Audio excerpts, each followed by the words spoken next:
Mom took out a mortgage to battle me in court, all to shield my brother. She risked her home to fight for his right, near my 3 daughters, but I fought back hard and drew the line to protect my kids at all costs. Patrick, my brother, was convicted of pedophilia and served 5 years in prison for assaulting a 7-year-old. But when he got out, my entire family insisted that I let him around my 3 girls. When I declined, they launched a big harassment campaign, including having him show up at my 8-year-old's birthday party with a doll dressed in a swimming costume, forcing me to obtain a restraining order. But then my mother spent her retirement assets on his legal fees to battle me, while the entire family hounded us and filed fake CPS complaints, forcing us to pay him $30,000 to leave us alone. When my brother Patrick was released from prison, my mother contacted me 17 times. I knew exactly what she wanted before I picked it up. She had been preparing me for months with statements about forgiveness and second chances, but there was no way I was allowing a convicted pedophile near my 3 girls. Patrick had served a 5-year sentence for what he had done to his neighbor's daughter. The girl was 7. My oldest kid had just turned 8 years old, but I felt like the family monster for saying no. Mom arrived at my place the morning of his release. She had an entire speech prepared about how he transformed and discovered God. She pulled out a folder containing certificates from jail programs. He finished every course they offered, she stated. This effectively erased what he had done. Where is your Christian heart? I kept my response simple. He was not welcome in my home. Not for supper, not for the holidays, and not for 5 minutes. My girl's safety came first. Mom's expression changed from pleading to outright fury. She spat out, "Those are his nieces. You are depriving him his family." The guilt campaign began immediately. My sister Beth called and cried about Patrick having nowhere to go. Every morning, Dad sends me Bible scriptures about forgiveness. Even my Aunt Helen, who lives 3 states away, felt compelled to tell me that everyone deserved a second shot. However, they saved the real manipulation for Sunday dinner. I had stopped at Mom's to pick up my grandmother's ring, which she had been resizing. The whole family was present, Patrick too.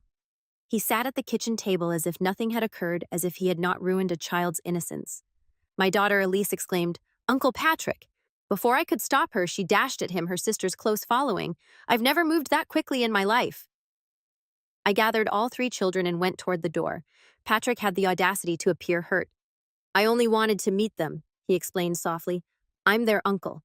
That was when I lost it. I told him that being blood did not provide him access to my children.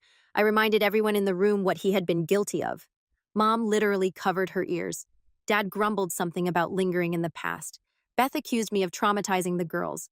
The smear effort began the next day. Mom informed her church that I was keeping her grandchildren from her. She conveniently left out why. Beth wrote on Facebook about how some people do not comprehend atonement. Several relatives responded with prayer hands and Bible quotes. My phone was inundated with messages from folks who didn't even know the complete situation. Then Patrick began turning up at locations like the grocery store and the park, always maintaining distance and claiming coincidence. He would wave to the females from across the playground. I began capturing everything: date, time, location, and witnesses. My spouse installed security cameras after we noticed him driving by our house 3 times in one day. The breaking point occurred during Jane's birthday party. We rented the community center and invited her to the entire class. Halfway through the cake, Patrick entered with a gift. Mom trailed behind him, smiling as if she had organized something wonderful. "Every girl deserves an uncle on her birthday," she stated. Parents began snatching their children and left. One father recognized Patrick from the register website.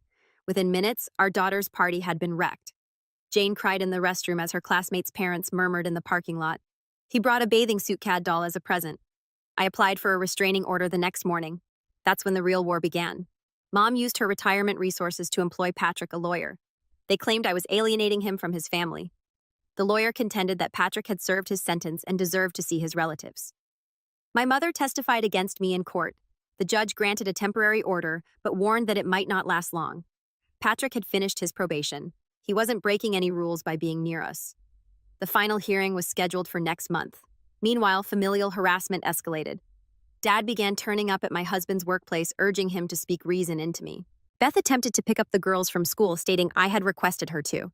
The school had to remove my entire family off the permitted pickup list. Even family I hadn't spoken with in years took sides. Last night I discovered Elise going through old Christmas photos on my phone. "Why don't we see Uncle Patrick anymore?" she inquired. "Grandma says you are being rude to him." I wanted to shout. Instead, I hugged her tightly and changed the subject, but I knew this was far from over. The final hearing was in 2 weeks, and Mom had made it clear that she'd mortgaged her house to fight me. That's when I realized how far this would go, and I knew I had to get ahead of whatever Mom was planning.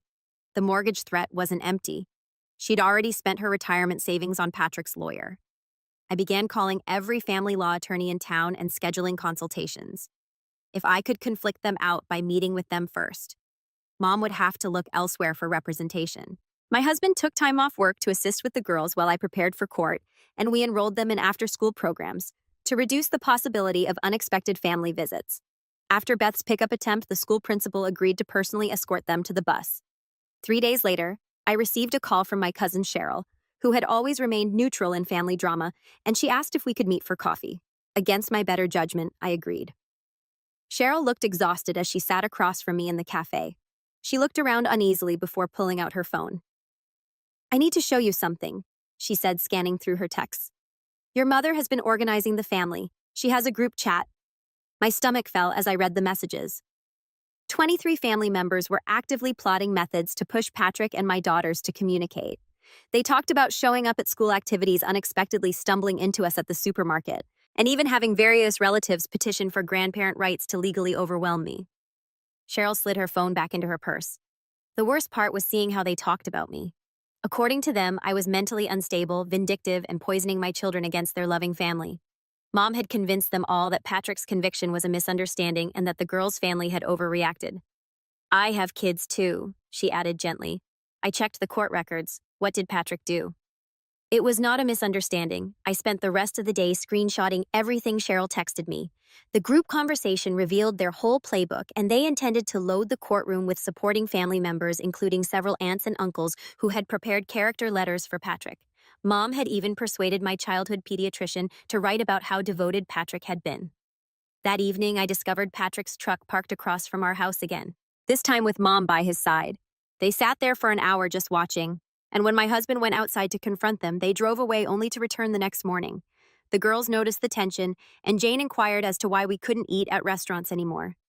Our lawyer suggested that the repeated surveillance could strengthen our case, but cautioned that family court judges frequently favored reconciliation. Patrick's completion of his sentence worked in his favor, and the system regarded him as rehabilitated. A week before the hearing, I was carrying groceries when I saw a woman observing me from across the parking lot.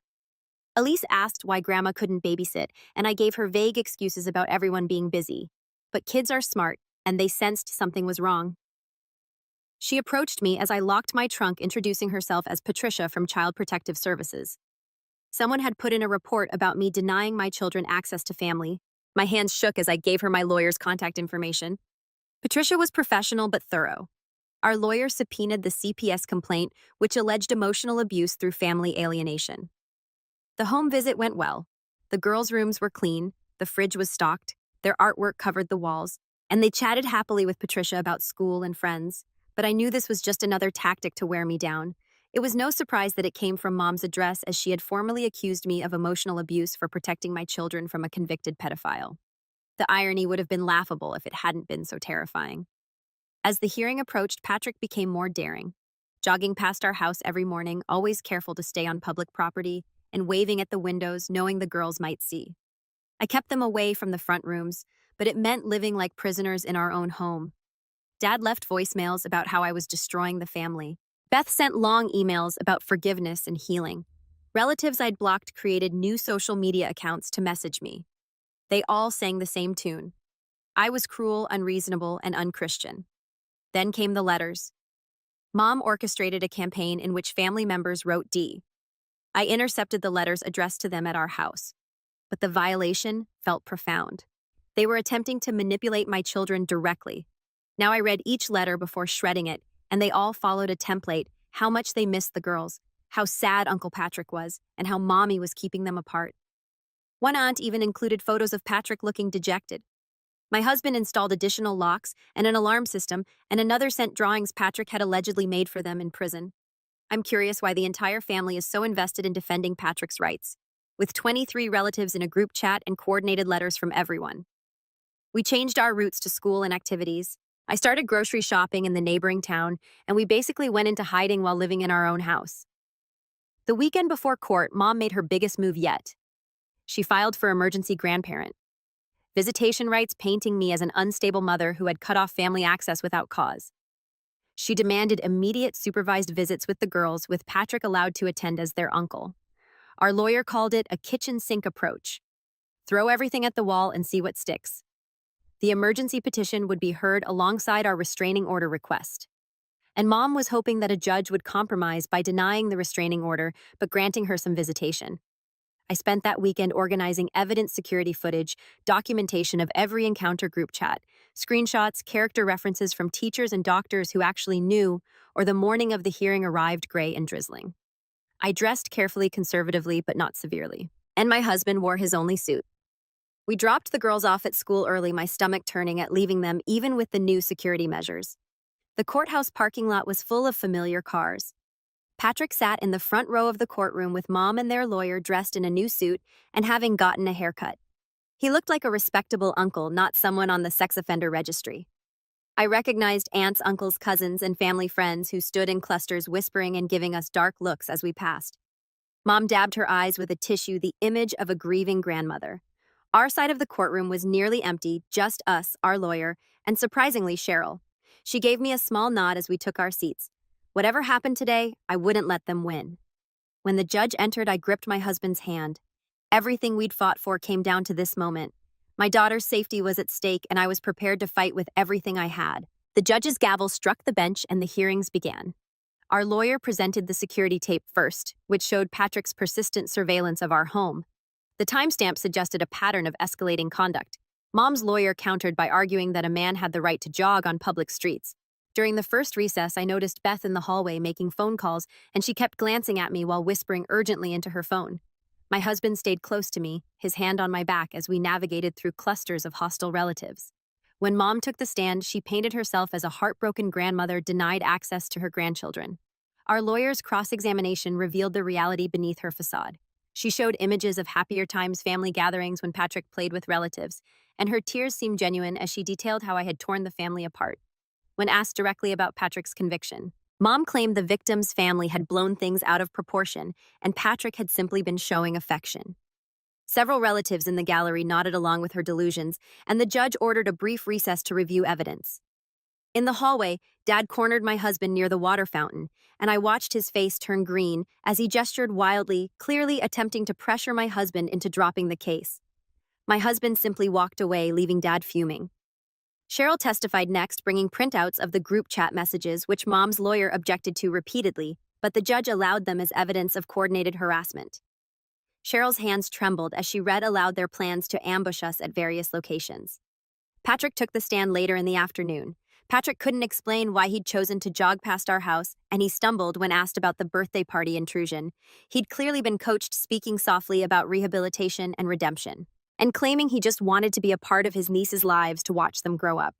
His calm demeanor cracked when confronted with the victim impact statement from his case. During the lunch break, I discovered Mom had arranged for several church members to be present. They filled an entire row, wearing matching crosses and shooting disapproving looks my way. One woman I recognized from Mom's Bible study group hissed at me in the bathroom. The CPS investigation results were then presented. Patricia herself testified that she'd found no evidence of abuse or neglect and that the children were thriving and well-adjusted. Mom's lawyer tried to spin this as evidence that the girls needed their extended family, but it fell flat. My testimony came last, and I detailed every incident, every violation of boundaries, and every attempt to manipulate my daughters, as well as the letters they'd sent directly to them. I explained how we'd changed our entire lives to avoid Patrick's stalking. Mom's lawyer accused me of being paranoid and controlling, implying that I was using my children as weapons in a family feud. I remained calm, sticking to facts and documentation. The judge announced that he would review all evidence and make a decision within 3 days. Patrick made his move as we left the courtroom, stepping directly into my path and forcing me to stop. His eyes held a coldness that chilled me, and he leaned close enough for only me to hear his whispered threat about seeing the girls soon. My husband immediately positioned himself between us, and our lawyer documented the interaction. Patrick stepped back with a smirk, rejoining Mom and their attorney. The threat was subtle enough to maintain plausible deniability, but the message was clear. That evening, we found our mailbox stuffed with letters from various relatives condemning our actions and demanding reconciliation. Someone had also left a Bible on our doorstep with specific verses about forgiveness highlighted in yellow. The next morning brought new challenges. Jane's teacher called to report that Beth had shown up at school claiming a family emergency. The school had followed our protocols and denied her access, but Beth had created a scene that upset several students. I drove to the school right away to speak with the principal, who showed me security footage of Beth arguing with the front desk staff and demanding to take the girls for a family emergency. When Beth was denied access to her nieces, she burst into tears. The principal assured me that they would keep a close eye on things, but suggested that we look into another school. The situation was causing havoc and other parents were concerned. I left feeling defeated, knowing that Mom's campaign was working exactly as intended. At home, I found my husband installing additional cameras around our property. He'd taken the rest of the week off work after Dad showed up there again, this time with Uncle Helen's husband, and they'd attempted to corner him in the parking lot during lunch. Cheryl called that afternoon with disturbing news. The family group chat had turned into planning sessions for after the judge's decision. They talked about filing multiple legal actions to drain our resources, and some suggested showing up at the girls' activities to establish unintentional contact. I spent hours documenting these new threats for our lawyer, and each piece of evidence felt like another weight on my shoulders. The girls sensed the tension becoming clingy and anxious. Elise had started having nightmares, but she couldn't explain what scared her. Patrick escalated further 2 days after the hearing when he showed up at the grocery store where I was shopping with the girls. He didn't approach directly, but instead positioned himself where the girls would see him, waving enthusiastically and calling out their names. I rushed the girls out of the store, abandoning our cart. Jane asked why we were leaving without our groceries, and Elise asked why we couldn't talk to Uncle Patrick. Their innocent questions broke my heart as I struggled to explain without frightening them. That night, we discovered someone had been in our backyard. Despite the fact that nothing was taken or damaged, our daughter's outdoor toys had been rearranged, their playhouse door was open, and 3 wrapped presents had been left inside. The security cameras had mysteriously malfunctioned during that exact time frame. So my husband called the police while I checked every lock and window. The officers took a report but explained that without proof of forced entry or footage, there was little they could do. The gifts contained dolls dressed in bathing suits like the one from Jane's party, and the psychological warfare was taking its toll. I jumped at every sound, checked locks obsessively, and barely slept. My husband began working from home to maintain constant vigilance. We were prisoners in our own lives, exactly what Mom and Patrick wanted. The morning of the judge's decision arrived with a thunderstorm, and we dressed carefully again, preparing for either outcome. I'd arranged for a trusted friend from my mother's group to watch the girls, someone completely disconnected from my family. The courthouse was even busier than before. In the courtroom, Patrick sat between Mom and their lawyer, dressed in a new suit, as if they were attending a wedding rather than attempting to force their children to be near a predator. Mom had rallied additional supporters, including several prominent church members who wore color-coordinated outfits and carried signs promoting family unity. Mom clutched a handkerchief dramatically as the judge entered with a thick folder of documents and began reviewing the case. It was clear that someone had missed the memo on what family unity entails, as he kept turning to smile at family members who were playing the role of persecuted victim. He mentioned Patrick's completed sentence and rehabilitation programs, as well as the evidence of stalking coordinated harassment and a CPS complaint that appeared retaliatory. I felt my heart racing as he talked about the balance between protecting children and maintaining family bonds, citing cases where courts had reunified families after criminal convictions. Every word felt like another step toward losing everything we'd fought for. The judge's decision was mixed, but he did extend the restraining order for a year, citing the stalking behavior and harassment. The security footage showed clear patterns of stalking. The group chat messages showed coordinated harassment, and the birthday party incident demonstrated blatant disregard for boundaries. Mom's side erupted in whispers and movement, while others appeared satisfied with the partial victory, and Patrick's face showed fury beneath his calm facade. However, he granted Mom limited grandparent visitation rights, 1 supervised hour per month, at a neutral location with Patrick barred from attending. Beth stopped us in the hallway as we were about to leave. Our lawyer explained that the restraining order was now more difficult to challenge, and the supervised visitation gave us more control over the situation. We pushed through with our lawyer's assistance, ignoring shouted questions about denying children their family. Security intervened when she grabbed my arm, attempting to force me to listen, and her removal caused another scene of stares and whispers. We had won the main battle, but it had come at a high cost. Mom had her foot in the door now, and Patrick would undoubtedly use her visits to maintain indirect contact. Despite the security cameras, we discovered more gifts on our porch when we arrived home. This time, 3 identical necklaces with heart pendants. The message was clear. Patrick wasn't giving up. He'd simply found new ways to violate boundaries while technically following the court order. That evening, our lawyer called with concerning news. Mom's attorney had already filed paperwork requesting expanded visitation, claiming that the supervised visits were overly restrictive and harmful to the grandmother-grandchild relationship. After the girls had gone to bed, I talked with my husband and discussed our next steps, including relocating, changing schools, and even officially changing our names. It felt impossible to safeguard our daughters while keeping their normal lives. Cheryl texted screenshots from the family chat where they were celebrating Mom's partial victory and strategizing how to use the visit strategically. Some suggested having Patrick unexpectedly appear at the visitation location, while others talked about wearing recording devices to gather evidence against me. The next morning brought new challenges. Jane's best friend's mother called to politely uninvite her from a sleepover because word had spread about the courthouse drama and Patrick's presence on the registry. She was sorry, but she had to think of all the children's safety. I understood her position, but Jane's face crumbled when I explained. My husband's parents, who had remained silent throughout the ordeal, finally called to offer their support, but suggested that we might be handling things too harshly. She couldn't understand why she was being punished for adult problems. And Elise and our youngest became whiny and difficult as a result. Their well-meaning ignorance hurt more than outright hostility. We spent the week establishing new routines around the court orders. I met with the supervised visitation coordinator to establish strict protocols. No gifts, no photos, no messages to relay. Mom would have exactly 60 minutes to visit under professional supervision. The first visit was scheduled for the following week. I carefully prepared the girls, explaining that Grandma would visit them at a special location. They seemed excited but confused about the restrictions. Jane asked if Uncle Patrick would be there as well, and my heart sank at having that conversation again. Meanwhile, Patrick found legal ways to stay in our lives.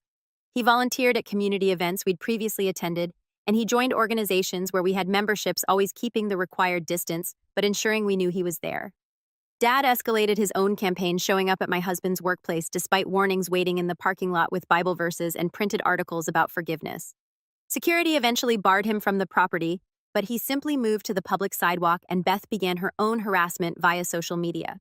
She created multiple accounts to message our friends, sharing her version of events. She painted me as mentally unstable, claiming I was denying my children loving family relationships. Some friends distanced themselves, unsure what to believe. The stress manifested physically as I developed migraines and insomnia.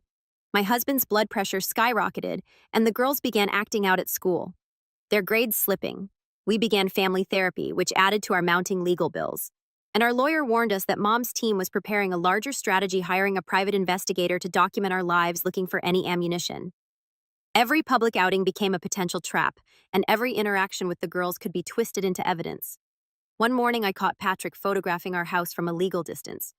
Cheryl's family group chat revealed their long-term plans, which included waiting out the restraining order while gathering evidence of parental alienation.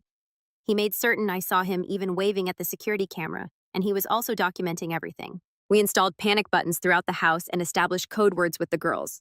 If anyone approached them unexpectedly, they were to find a trusted adult right away. They coached each other on what to document and how to present themselves as victims. The weight of transforming my children into cautious, fearful versions of themselves crushed me every day. A week before the first supervised visit, Mom sent a formal letter through her lawyer requesting permission to bring photo albums to share family history with the girls. When we declined, she accused us of cultural erasure and denying the children their heritage. As the visit approached, Patrick became more assertive and began visiting businesses near the visitation center, establishing legitimate reasons to be there. He couldn't enter during the visit, but he could position himself nearby, and the law was on his side.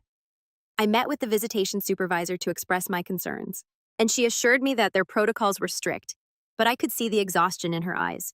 She had dealt with families like ours before, and she knew how determined. Individuals could circumvent even the best safeguards. None of us slept well the night before the first visit, and the girls sensed our anxiety. Jane frequently inquired if something was wrong. Elise clung to me, and our youngest returned to behaviors she'd outgrown months before. That morning, I dressed the girls carefully, wanting them to seem well cared for, while not giving Mom any reason to keep them away from her. My hands shook as I braided their hair, and my husband double-checked the recording device our lawyer had permitted us to carry.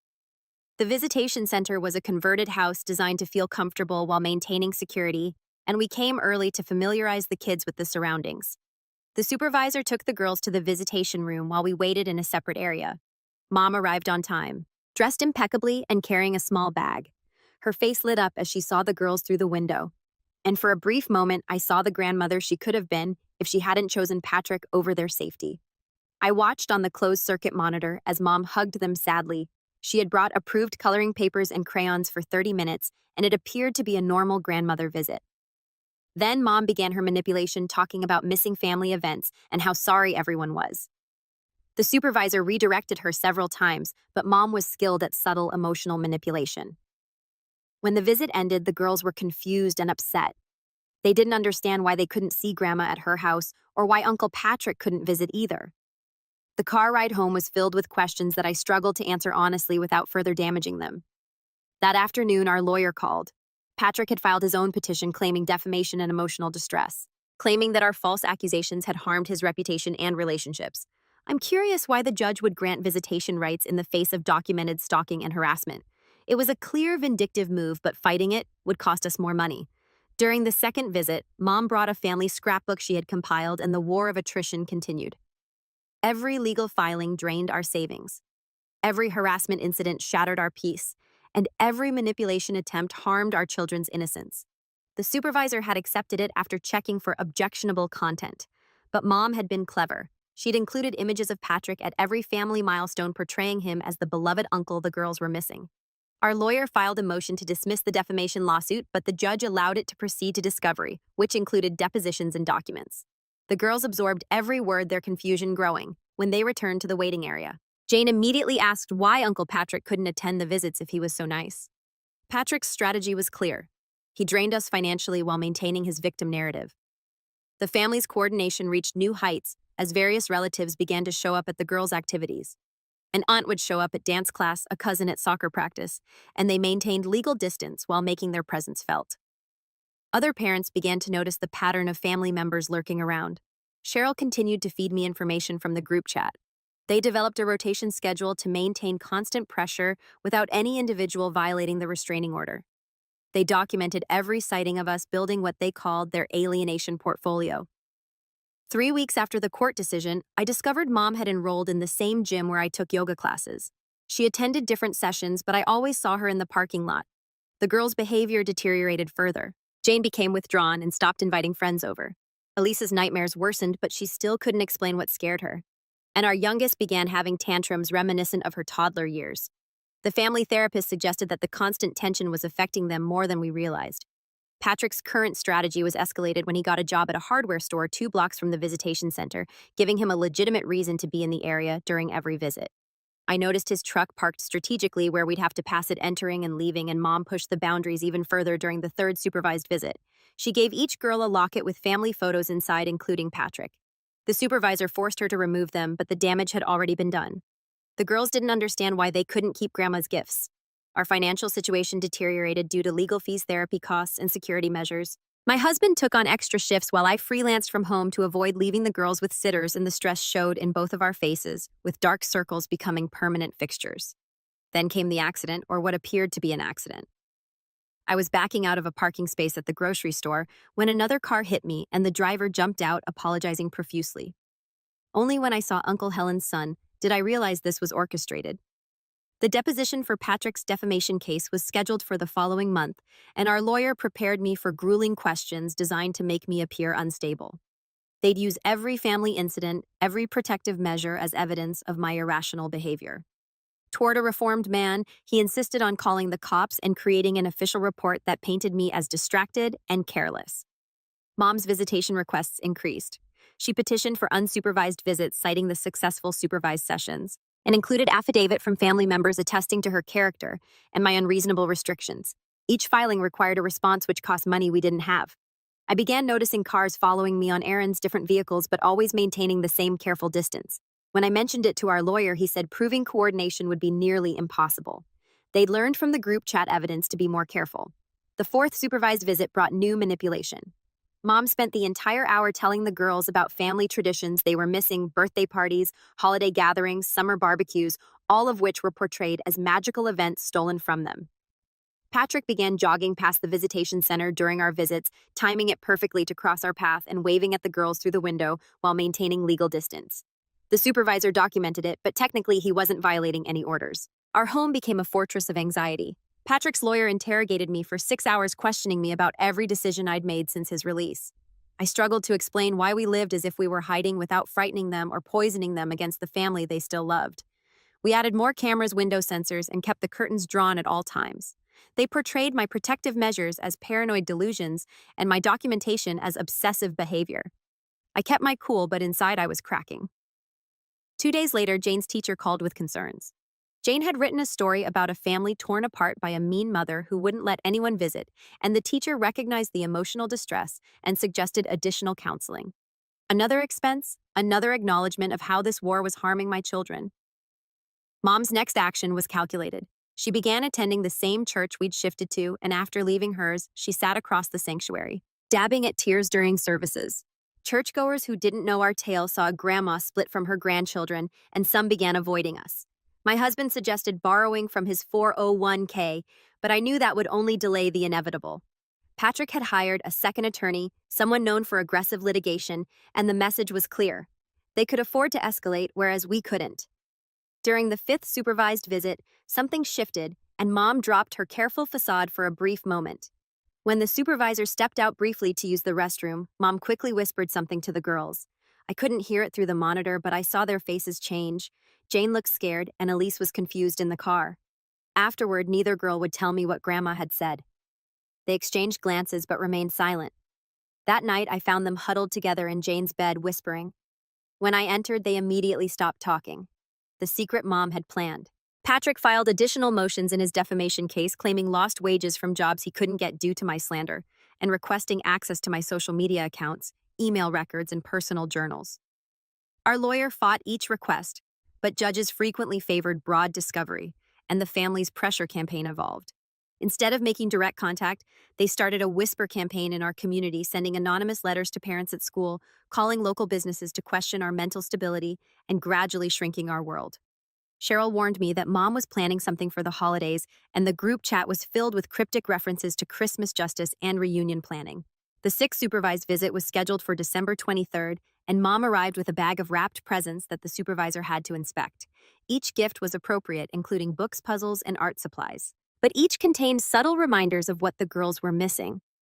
That evening, I discovered why the girls had been secretive. Elise finally broke down and told me what Grandma had whispered. Uncle Patrick had gifts for them hidden at her house. Special gifts he'd made himself, and they could have them if they could persuade Mommy to let them visit.